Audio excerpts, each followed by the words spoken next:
A questão é a seguinte: os candidatos se comprometem a promover a ampliação da participação da comunidade desde suas instâncias menores, departamentos, faculdades, a participação dos técnicos administrativos e dos estudantes na gestão desses recursos. Para a conferência por parte das duas chapas, 3 minutos para a chapa 1. Veja, quando nós começamos a trabalhar como universidade, eu tenho comentado que nós precisamos mudar a nossa ideologia. A mudança de ideologia, evidentemente, nos obriga a estabelecer novas metodologias. Nós tivemos, em função do montante que hoje está envolvido, nós tivemos uma reunião com uma reitora de universidade para entender e compreender o modelo que eles utilizam numa gestão transparente.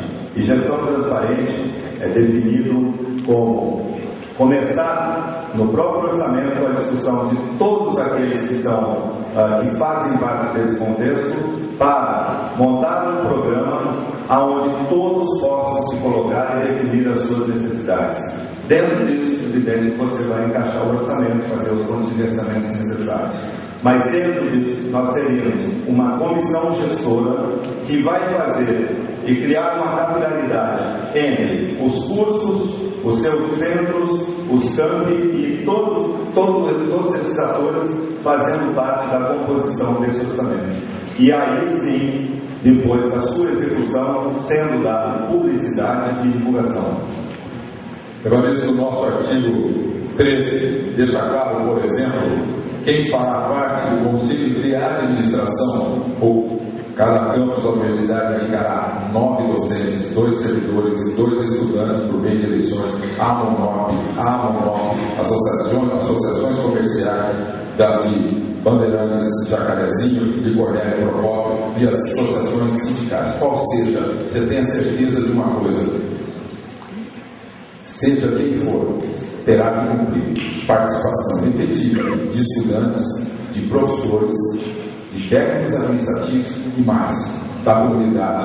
Isso sim é transparência que às vezes está sendo colocado aqui no ar. Na hora que isso estiver vigindo, com certeza ninguém vai rasgar nosso estatuto e nosso regimento. Passamos agora para a chapa 2, usufruir também de 3 minutos para a resposta. Quando se fala em democracia, o fortalecimento das instâncias colegiadas se deve pautar nas decisões e não apenas nas ações. Porque muitas vezes, equivocadamente, as pessoas acham que porque estão fazendo as coisas juntas, estão agindo de forma democrática. Mas não, a decisão é tão importante quanto a ação. E muitas vezes, nos espaços decisórios, nós somos deixados de lado. Uma portaria federal 475 de abril de 2008, interministerial entre 2 ministérios, o Ministério da Educação e Ciência e Tecnologia, determina que as ações das fundações dentro das universidades precisam ter apresentações de relatórios semestrais, estatuto, regimento, composição do conselho curador, enfim. O professor Orlando foi diretor da Fundação Luiz Meneghel no campus de Bandeirantes durante muitos anos, até o dia 18 de junho desse ano, que saiu devido à eleição. Nós, na chapa 2, por questionamentos até da população acadêmica, iniciamos um processo de solicitações quanto à movimentação financeira e todos esses itens que eu coloquei aqui para os senhores. E não tivemos nenhuma resposta adequada de acordo com essa portaria interministerial, nem do atual diretor da Fundação Luiz Meneghel, professor Robson Zip, tampouco do senhor Fernando Alves Brito, que responde pelo gabinete da reitoria. Então, esse é um exemplo claro de que a democracia, a transparência da movimentação financeira, ela não acontece nem dentro da própria universidade, quanto mais em relação à comunidade externa. As palavras do Sérgio Rezende, ministro Sérgio Rezende: essa portaria dará um grau de transparência significativa sem perda de agilidade. E acrescenta ainda que a portaria fará com que os reitores e conselhos universitários assumem responsabilidade pelas ações e distorções para que essas distorções não aconteçam mais. Isso, no campus Luiz Meneghel, em relação à fundação, não acontece. Considerando um outro pedido por parte da Chapaú, o documento do seu direito de resposta solicita a convocação da comissão para análise deste pedido. Enquanto isso, solicito mais uma vez para que a plateia se contenha em manifestações. Por favor. Comissão eleitoral reduzirá o tempo e fará a instrução sumária e decidirá de forma imediata pela ciência da ação.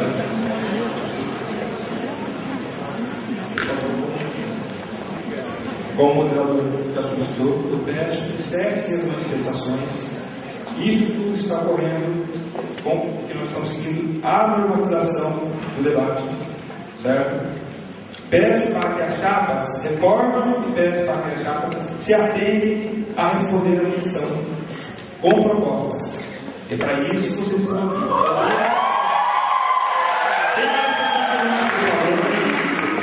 Peço que não se manifestem, certo? 2 minutos para a chapa ter a sua história de resposta. Bem, a professora Érica fez uma acusação extremamente leviana. Isso decorre da sua absoluta incompetência em poder julgar aquela fundação. Deixa eu explicar, a incompetência não é a incompetência profissional da professora, eu estou dizendo a incompetência em função do tempo de permanência dela e de conhecimento daquela história, da história dessa fundação. Ela foi criada em 1970 pelo município, a fundação é municipal. Essa portaria que ela se refere são para as fundações de apoio às universidades. São coisas absolutamente diferentes. A fundação é municipal e é o município que responde ao Tribunal de Contas. Está lá a prestação de contas desde 1970. Nunca houve a negação da aprovação de contas daquela fundação, sequer com ressalvas. De todos os diretores que lá passaram, dos prefeitos que são responsáveis por aquilo lá. Aquela fundação foi a origem do nosso curso de agronomia e que contribuiu para dar os fundamentos jurídicos para a criação da UEM através da qualificação do seu corpo docente e do seu regime de trabalho até 40, para que pudesse chegar nos níveis estabelecidos pelo Estado para consolidar uma universidade.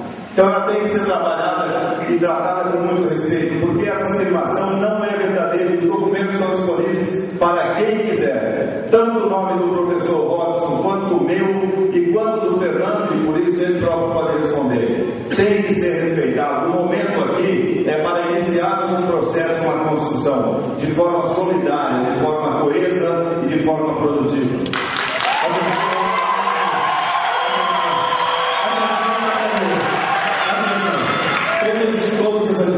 Por parte desse mediador já foram feitas. Eu, em breve, quero solicitar uma análise por parte da comissão para analisar a possibilidade da suspensão desse debate se não houver uma compreensão por parte da plateia com relação às manifestações populares. Eu acredito que fui claro na aplicação do artigo e a mesma instrução nos dá condições de suspender esse debate se não houvermos essa contrapartida, se não houver uma contrapartida por parte da plateia.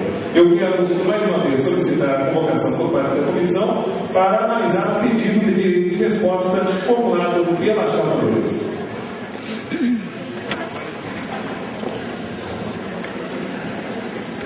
Peço para que não haja manifestações, transcorra de forma ordenada o debate.